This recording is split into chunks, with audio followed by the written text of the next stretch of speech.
قبل نهارنا هذا فما قد كان في حسباني. بسم الله الرحمن الرحيم. Praise be to Allah, the Lord of the universe, and may His blessings and peace be upon our Prophet Muhammad sallallahu alaihi wasallam and upon all his family and companions. My dear brothers and sisters in Islam, Assalamu alaikum wa rahmatullahi wa barakatuh. Today, inshallah, we'll conclude the English version of the series on funeral rituals in Islam. So I will briefly talk about the rules concerning the visitation of graves. Visiting the graves is desirable for both men and women because it reminds us of the reality of death. The Prophet ﷺ said to the companions, I had previously forbidden you to visit the graves. Now it is permissible for you. So go and visit them. There is a lesson to learn from them. And do not say anything that will upset Allah. Reported by Imams Al-Hakim, Al-Bayhaqi, and Al-Bazzar. Women, just like men, may visit the graves because of the orders of the Prophet ﷺ, which included them too.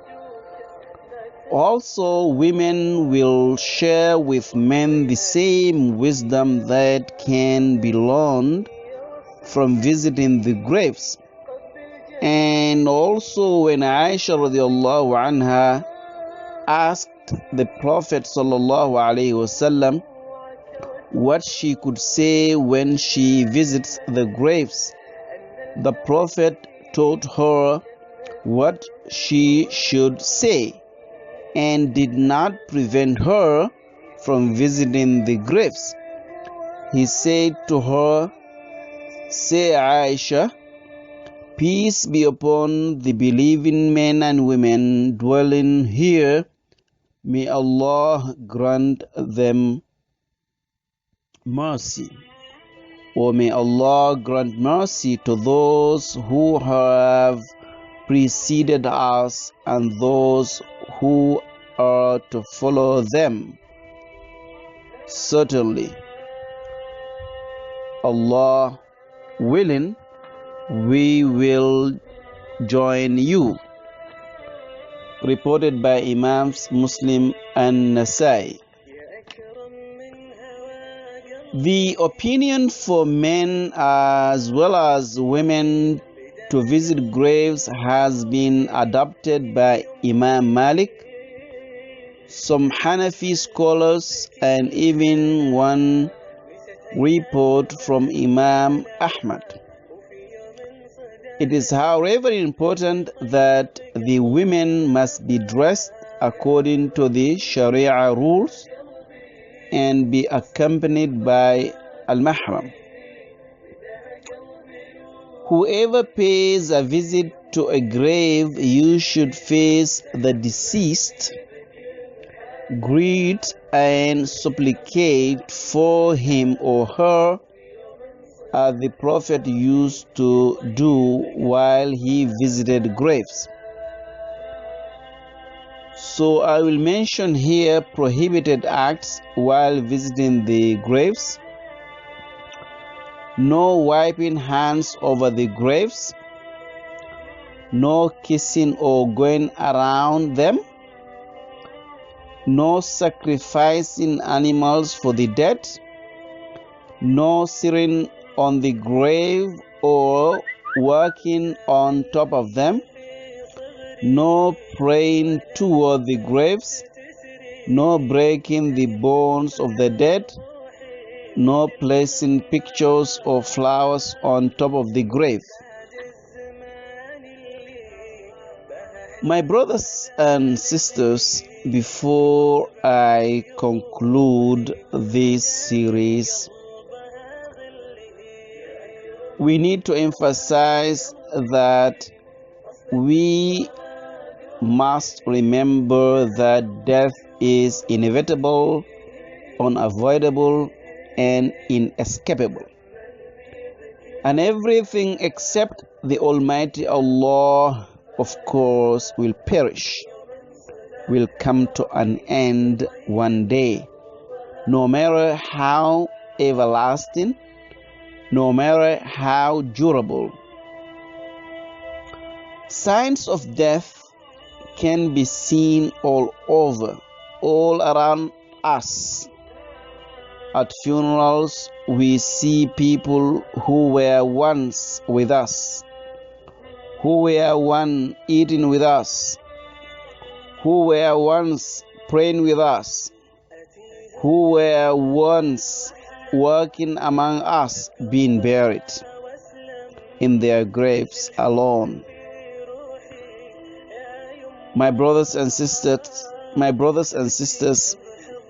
some people, including relatives and friends, might even forget them, might not remember them, and may not even pray for them. But it is a bit of fact, but this is the reality that one cannot, deny. So there is a very difficult question, very hard, but we need to ask. We need to ask each other, are we prepared for death? This is a very scary question. I agree. By the way, a friend of mine posed this question to me almost 2 weeks ago. It took me by surprise. And to be honest, it took me moments before I gave him my answer, as he stared on me. Allah subhanahu wa ta'ala says in the Quran, إن الله عنده علم الساعة وينزل الغيث ويعلم ما في الأرحام وما تدري نفس ماذا تكسب غدا وما تدري نفس بأي أرض تموت إن الله عليم خبير.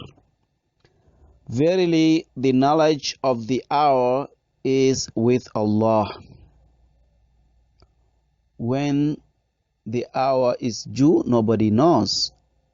Only Allah knows. It is He who sends down rain, and He who knows what is in the wombs. Nor does anyone know what it is that he will earn on the morrow. Nor does anyone know in what land he is to die. Verily, Allah is full knowledge, and He is acquainted with all things. When are we gonna die? We don't know. Where are we gonna die? We don't know. How are we gonna die? We don't know. We have no idea. It comes as a surprise. Nobody knows. So that's why it is very important to remain prepared. Imagine and suppose each and everyone knows when they're gonna die, so they're gonna make sure that they leave this world on a right note. But nobody unfortunately knows. Allah subhanahu wa ta'ala only knows. And to be honest, as human beings, we desire life. We cherish life. We want to be here forever. But sooner or later, one has to come to terms with death.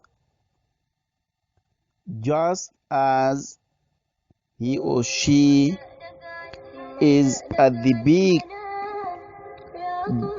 just as one is at the peak of their career, death comes and shatters it all, shatters life, everything, career, whatever, your dreams, your plans, your projects, it shatters everything.